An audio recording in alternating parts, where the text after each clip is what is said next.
Today happens to be the 4th year when we started this coding caravan in partnership with IPGH. And today we break from the regular that we do, that's visiting the regular schools, but we are here at the Mampon Demo Dev School, where we interacted with students who are, we call them special students because they are hearing impaired.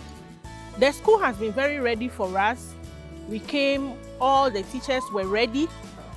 When we arrived this morning, we had a train the trainer session for the teachers first.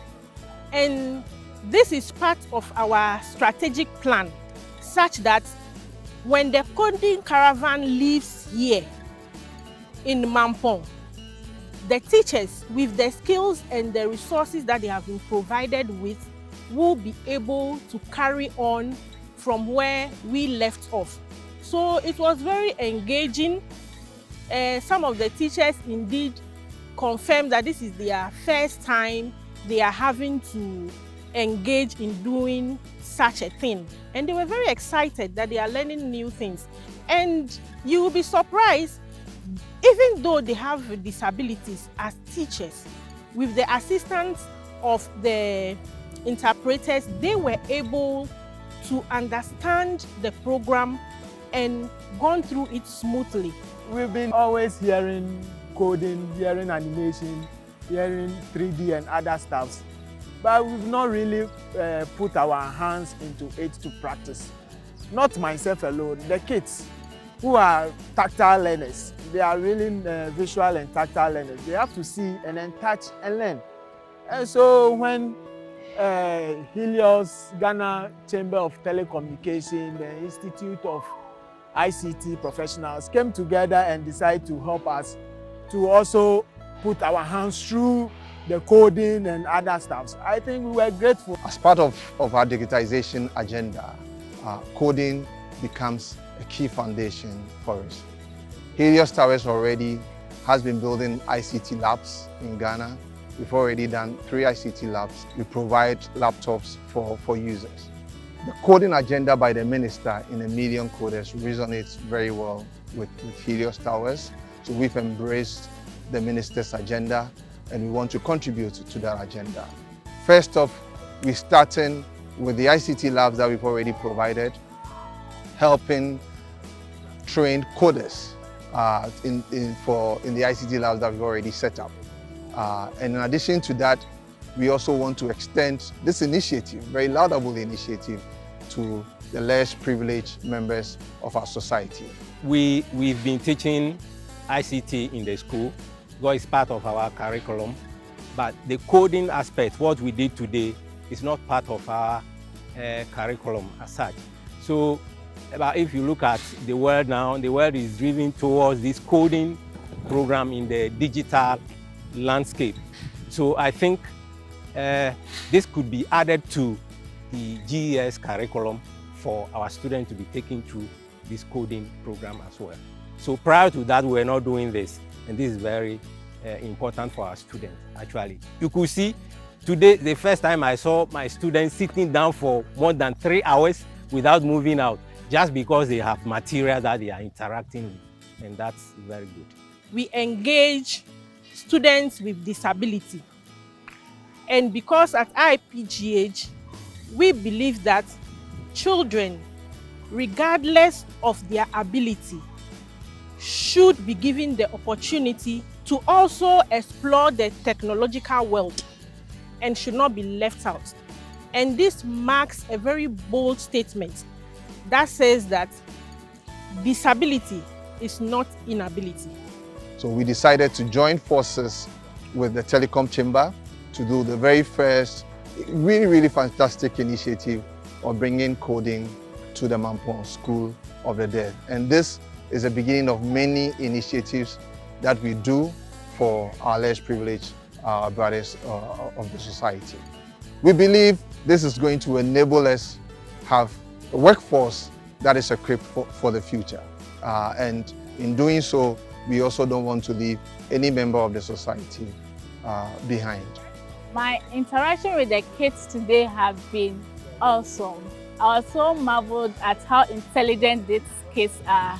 We think these kids are disabled, but then on a more serious note, they aren't. They are a proof that disability isn't inability. They are so intelligent. I took them through Internet of Things and how to print with a 3D printer, and they were able to grasp the concept. We started with the red LED, they built the yellow LED themselves and that of the green LED. So these students are really brilliant, and it would be my wish that we should pay more attention to them because they really have the ability to do more. Today we've learned about coding, how to connect the wires to a board and then to another board called breadboard. We are learning these things for the first time, so it's new to us. And then how to command it on the laptop with some words, and then probably verify, upload, and then the light will on. And after that, I think we did series of that with other lights, blinking in intervals. After doing that, we were then introduced to 3D animation printing, where we were told the design is done on the laptop. Then after that, it is copied onto a pen drive, inserted into the 3D printer, where the filament is also inserted. Then the process goes through and then the printing finally comes out. I think it's quite interesting and it's new to some of us, even though we've been hearing 3D and other stuff. With the help of the sign language tutor, we were able to communicate with the students.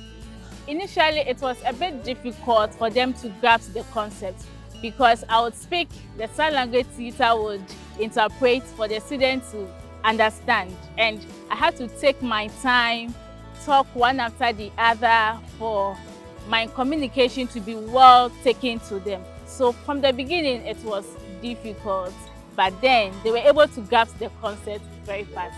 Previously, they've been teaching us computing, but we don't know anything about coding. So for now, I understand how to go through the process in coding. What I have learned today, I learned how to code and then light red, yellow, and green. And I think in future, I can use it when I'm repairing my phones, refrigerator, any other electronic gadgets. In future, I would like to be working with television sets, LD board, electronic gadgets, refrigerators, and computers as well. There is a board called breadboard. I learned how to use, connect the negative and then the positive wires to it. And then how to join it to the computer, and then the light came on. I also coded, if you want the light to go off, you code low, and then I was using the number 13 at first and then the 12. So I coded low and then the light also was safe and it went off. One of our strategies or plan that we are embarking on is to develop a local curriculum that would be delivered in sign language and other inclusive formats. We envision the coding caravan to go and reach all the 16 regions of Ghana.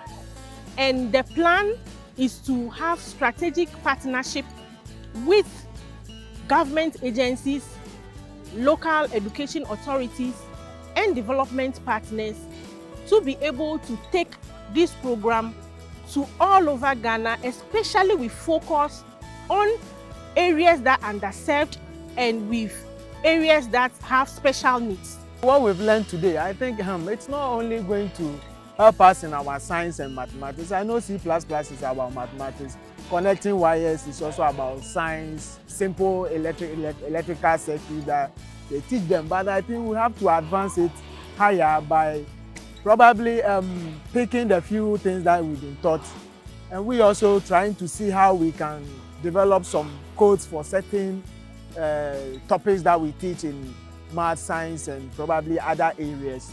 How we can design them using coding and then commanding them and we seeing the results on the board.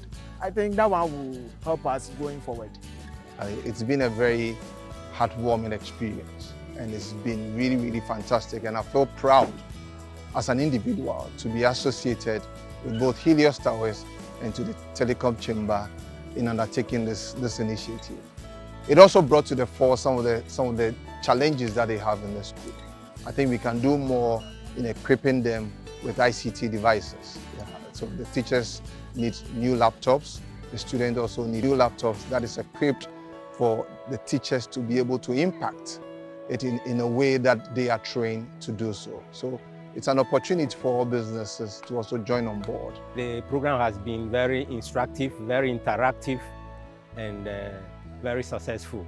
I say this because all the resources that are required for the program to run were provided, and students were able to handle those resources effectively.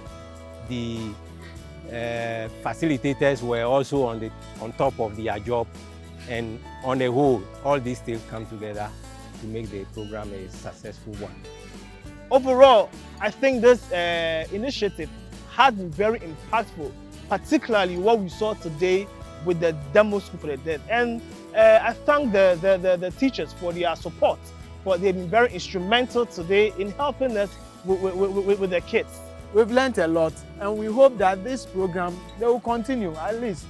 I'm even saying if they can come here at least twice in a month, so that in the term we can have them 6 times. I think it will help the kids than we trying to say we are teaching them coding in abstract and all that stuff. These are hands-on experience. So Helios and the other group, they should come together again and then come and impact more of this into the children, so that the children will also be abreast with the current technological system that we find ourselves. So I say thank you and kudos to them.